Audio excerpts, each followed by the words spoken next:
네, 안녕하세요. 또, 한 2주간 이 책 읽고 저의 같이 공감하는, 공유하는 영상이 좀 못 올렸는데, 참 그런 것 같습니다. 이제 책이라는 게, 저도 오늘은 이제 다른 책이긴 하지만, 두껍고 좀 서양적 책들은 참 이해가 잘 안 가는 것 같기도 하고, 머릿속에 그림이 잘 안 그려지니까, 읽기가 좀 많이 어려운 것 같아요.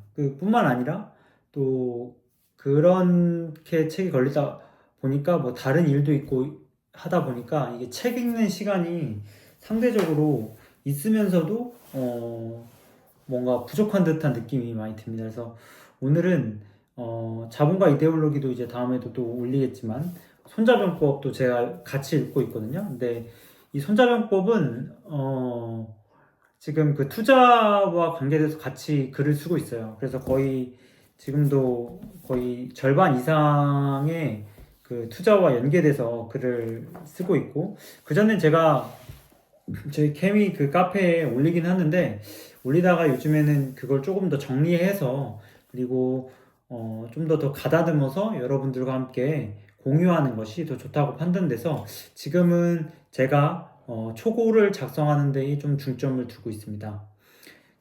근데 역시나 이 손자본법을 가지고 제가 투자를 쓰려는 여러 가지 이유 중에 하나는 결국 이제 손자병법도 그 시대의 가장 핵심인 전쟁이거든요.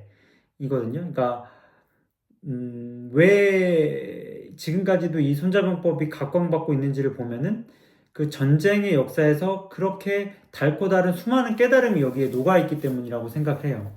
근데 지금은 이제 저도 보통 이제 산업혁명 이전에 한 세대가 이제 주기까지 한 번의 전쟁을 거의 하거든요. 거의 하는데 그 작은 밀란이나, 근데 저는 아직까지 전쟁을 경험하진 못했어요. 물론 뭐 제가 아직 살아온 여정이 짧았기 때문에 그런 걸 수도 짧았다고 생각이 들기 때문에 경험을 못했을 수도 있지만, 그만큼 이 전쟁이라는 게 이 당시에는 빈번했고, 근데 그 빈번했던 전쟁이 지금 현재 일어나지 않는 이유는 손쉽게 약탈을 할 수 있기 때문이라고 생각해요. 힘의 논리로. 지금도 보면은 트럼프가 돈 내놓으라고 하면은 꼼짝없이 거의 내놓거나 관세를 부과하죠. 뿐만 아니라 그거에 더해서 사실은 그렇게 돈을 내놓으라고 요구하기 전에는 그럼 무엇을 했냐? 사실 금융으로 많은 것을 가져갔거든요. 지금 국민은행만 봐도 국민은행이 사실 말이 국민이지, 거기에 있는 대주주들을 보면 외국인들이 거의 절반 이상이 넘어가거든요. 그런 걸 볼 때마다 정말 국민은행 같은 느낌이 안 드는 지배구조에서 보면은, 정말 우리들은 이자나 이런 것들을 외국인의 회사 통해서 간다는 걸 보면은 그냥 전쟁을 하지 않고도 쉽게 약탈을 할 수 있고 가져올 수 있다. 즉, 이 투자라는 것도 결국에는 우리가 잘 알지 못하면 우리 것을 지키지 못하고 전쟁에서 빼앗기는 것보다는 빼앗기는 것은 물리적으로 우리가 인식할 수 있지만, 투자라는 것은 무의식, 그러니까 알지 못하게 가져갈 수 있다는 것이죠. 그렇기 때문에 그런 점에 비추어 볼 때 이 손자병법이라는 게 이 물리적인 것을, 전쟁이라는 물리적인 것을 통해서 어떻게 생존해야 하고, 그 생존이 결국에는 공존으로 가는 영역으로 볼 때 이 책이 정말 그런 부분에서는 투자와 가장 연관이 깊을 수 있겠다라고 생각해서 지금도 투자 관련 것들과 이제 손자병법을 같이 병행하면서 공부하고 있습니다. 근데 내용이 역시 방대하죠. 그러니까 손자병법 자체는 짧은데 그것이 워낙 이제 거의 춘추 전국 시대를 배경으로 하고 있기 때문에 거의 지금 2020년도니까 거의 한 기원전 200년 전까지 하니까 2400년 전의 어떤 이야기로 여기에 구성되어 있기 때문에 그거를 현실적으로 바꾸고 그걸 다시 투자적으로 바꾸려면 굉장히 작업이 쉽지 않습니다. 왜 그러냐면 지금 10년 전 혹은 30년 전만 보더라도 그때의 언어의 어휘들과 지금이 많이 다르거든요.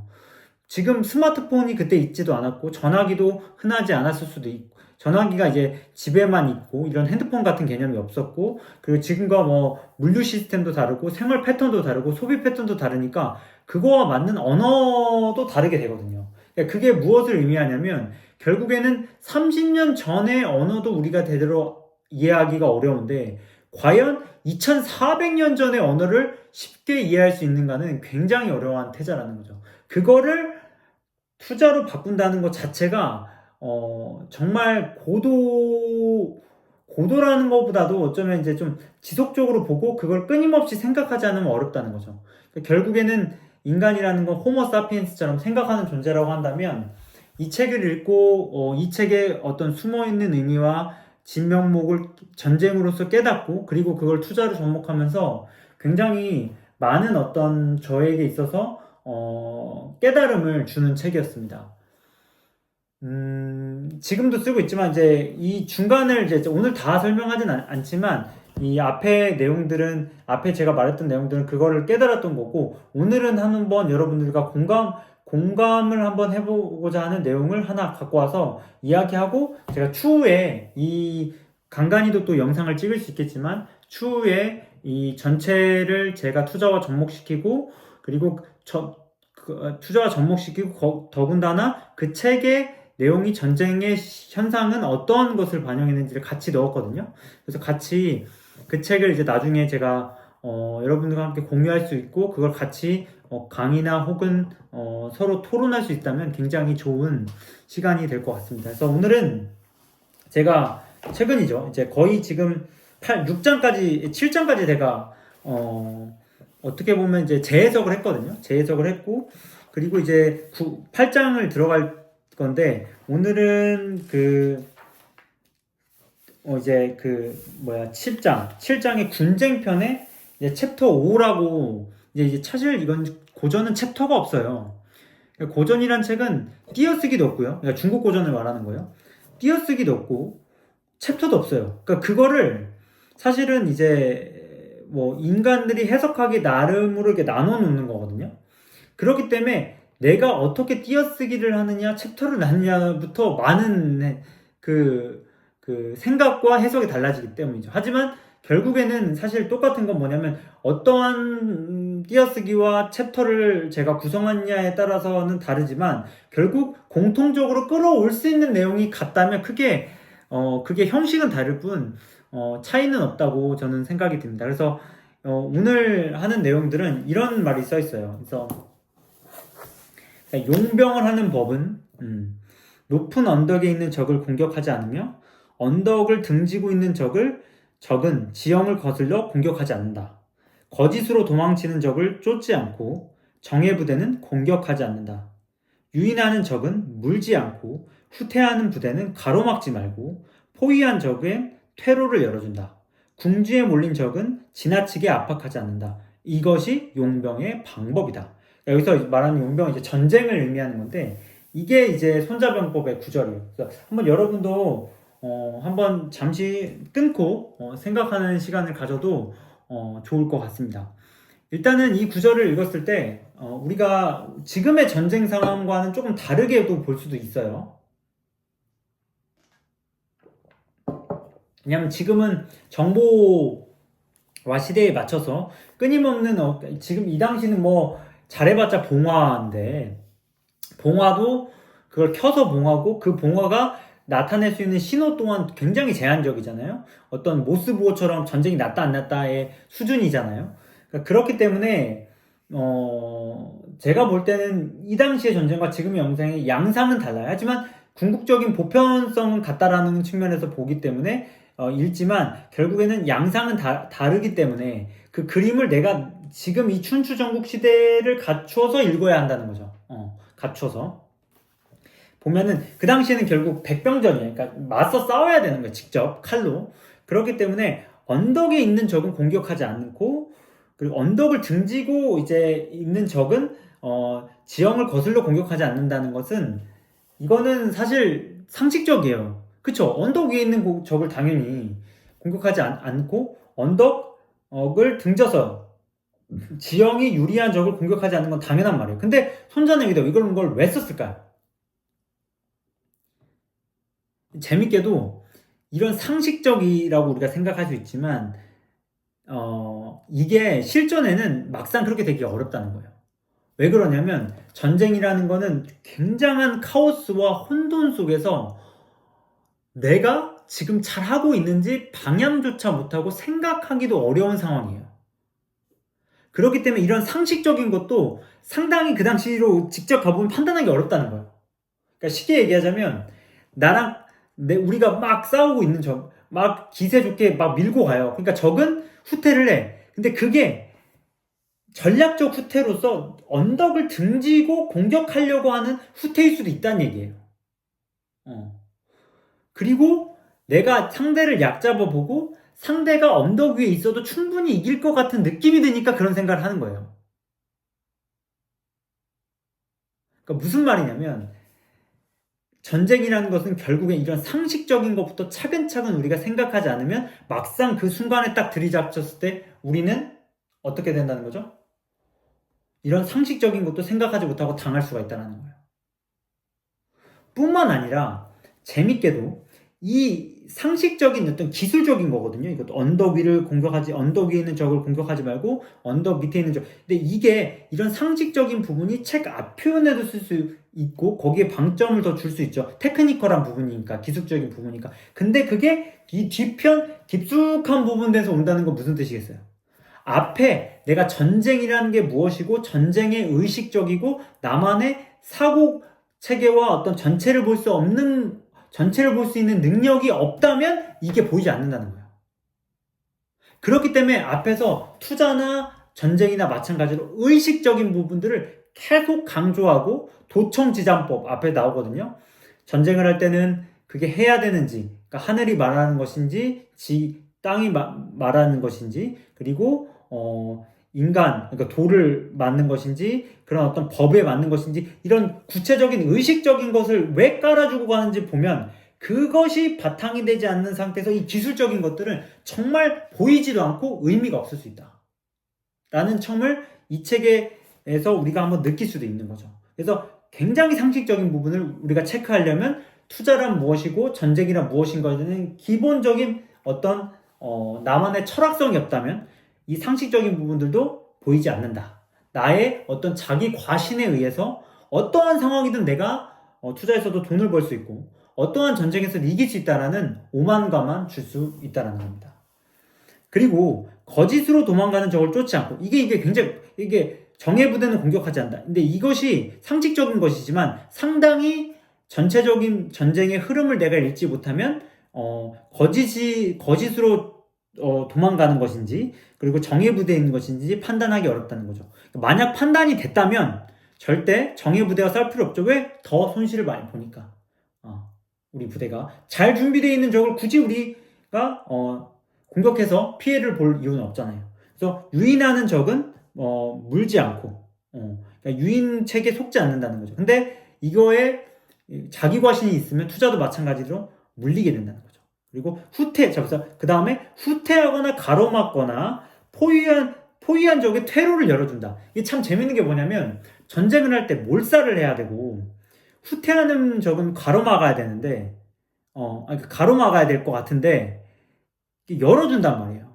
그러니까 삼국지에서도 적폐대전에서 영화를 보면은 조조의 퇴로기를 관우가 막게 하고 관우가 결국 조조를 열어주게 만드는 스탠스를 치거든요. 이게 제갈량이 정확하게 손자병법대로 한 거예요. 이게 재밌는 거죠. 이게 왜 그래야 되냐면 전쟁의 양상을 보면 한 번에 과연 끝낼 수 있냐? 어렵거든요. 그럼 적이 나를 못 이기게 하게끔 공포심도 조장해야 하고 궁지에 몰린 적은 죽기 살기로 결상전하기 때문에 내가 결국에는 피해만 더 입게 만드는 거예요. 그러니까 오히려 싸울 의지를 잃어버리게 하려면 퇴로가 있으면 도망가려고 가지고 싸우겠습니까? 하지만 배수진을 치고 완전 틀어막으면 결국 싸우게 되잖아요. 그러니까 손자는 그걸 알고 있다는 거죠. 전쟁이 기의 흐름으로 간다면 적군의 길을 느려뜨리기 위해서는 일정 부분 퇴로를 열어줘서 적군이 싸울 의지를 잃어버리게 해야 된다는 거죠. 한 번에 일망타진하지 않아야 한다는 거죠. 어쩌면 투자를 함에 있어서도 우리가 딱 저점에서 딱 고점에 팔려고 해요. 절대 그 안에서 손실과 이 손해를 보려고 하지도 않고 모든 걸 취하려고 하죠. 근데 뭐겠어요? 우리 투자는 어떤 자기만의 원칙에 따라서 흐름에 맞게 움직이고 모든 걸 취하기보다는 분할 매수를 하기 위해서 바닥의 가격을 만들어가고, 즉 무릎이죠. 분할 매도를 해서 어깨의 가격을 만들어가죠. 이게 여기서 투자로 따지면 나의 모든 것을 얻으려는 욕심을 좀 버리고 적당한 가격의 구간을 만들어가는 모습을 가진다는 거죠. 이런 점에서 볼 때, 그러니까 내가 결국에는 일망타진하겠다는, 한 번에 잡겠다는 어떤 자만심, 그리고 상대방으로 하여금 결국엔 싸울 의지를 만들지 않게 해서 내가 피해를 보지 않게. 결국 뭐겠어요?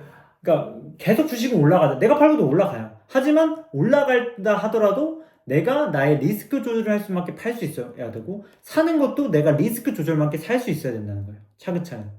그러니까 여러 번, 전쟁이라는 건 여러 번 치르는 거고, 그 여러 번 속에서 누적된 데이터를 가지고 그것이 반영이 돼서 대전에서 이기는 거잖아요.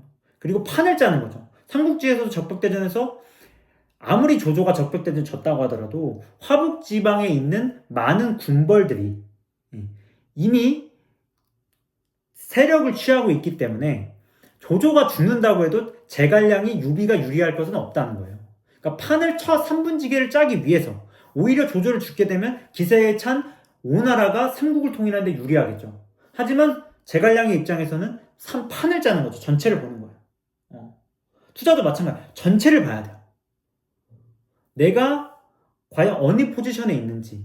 그렇기 때문에 나는 이 현금 비중에 맞게 내 자산들을 리스크 조절을 잘 하고 있는지, 자산의 퀄리티는 어떠한지, 이런 것들을 종합적으로 보면서 그걸 하나하나 내가 만들어갈 때, 그럴 때 어떤 궁지에 몰린 적과 같은 이런 상황들을 내가 만들지 않고 차츰차츰 순서적으로, 점층적으로 나의 어떤 좋은 긍정 에너지를 쌓아가는 과정이라고 할 수 있겠습니다. 근데 이런 걸 보면 고대 춘추전국 시대에서도 언덕에 있는 적을 자신감으로 공격을 많이 했는 경우도 많았고, 정예부대도 뭐예요? 우리 부대가 강하니까 붙여보자, 이런 경우도 많았고, 그러니까 유인하는 적은 기세에 차서 매복에 걸리기도 하고, 퇴로가 없죠. 그냥 딱 막아놓고 싹 죽여버리는. 그럼 오히려 남아있는 뭐겠어요? 그것의 어떤 리벤지, 분노에 차 있는 다른 어떤 부대들과 다른 어떤 나라들에 의해서 더 오히려 견제와 공격을 더 받을 수 있게 되는 거죠. 그러니까 이런 점을 미뤄볼 때 전쟁이라는 것은 상당히 심리적으로도, 기술적으로도, 그리고 나의 어떤 철학적으로도 굉장한 핵심을 준다고 알 수 있겠습니다. 그래서 투자를 할 때도 지금 방금 매칭되는 매칭이 되는 분들을 제가 이제 글로 옮겨 써기도 했고요. 그래서 여러분들도 이 손자분법의 이런 내용들이 어떻게 투자에 또 적용이 되고, 그거를 현대사회에서 어떻게 응용할 수도 있고, 내 삶에서도 어떻게 가능한지가 된다면 고전이 정말 삶에 녹아들어서 삶을 좀 더 세련되고 고급스럽게 만들어가는 과정이라고 할 수 있겠습니다. 그래서 다음에도 또 기회가 되면 이 손자분법과 관련된 투자, 그리고 전쟁에 대한 어떤 심리, 그리고 이해를 여러분들과 함께 공유했으면 좋겠습니다. 그래서 요즘에 감기 환자가 많이 늘고 있습니다. 감기 조심하시고 건강 유념하셔서 다음에 또 뵙도록 하겠습니다. 감사합니다.